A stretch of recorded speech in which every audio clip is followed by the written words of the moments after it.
कि तुम मेरे क्या हो। तुम ही मेरे मंदिर, तुम ही मेरी पूजा, तुम ही देवता हो, तुम ही देवता हो।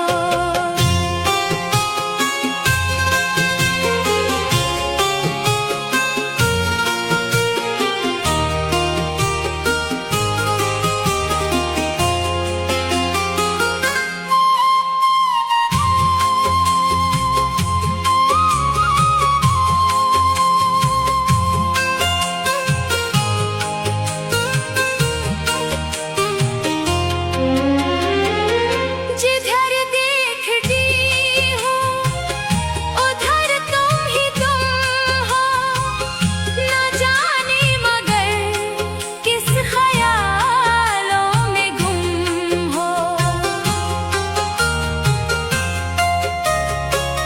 जिधर देखती हूँ उधर तुम ही तुम हो, न जाने मगर किस ख्यालों में गुम हो। मुझे देख कर तुम जरा मुस्कुरा दो, नहीं तो मैं समझूंगी मुझसे खफा हो।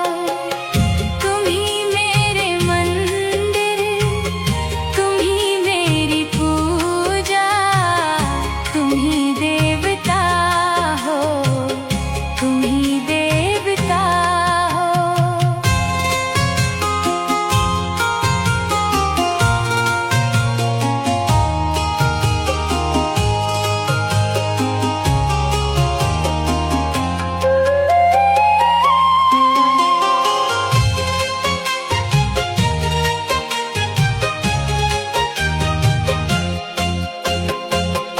तुम ही मेरे माथे की बिंदिया की झिलमिल, तुम ही मेरे हाथों के गजरों की मंजिल।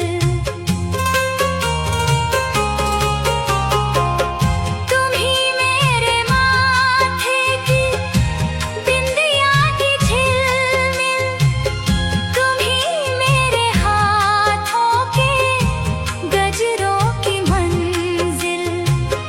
मैं हूँ एक छोटी सी माटी की गुड़िया, तुम ही प्राण मेरे, तुम ही आत्मा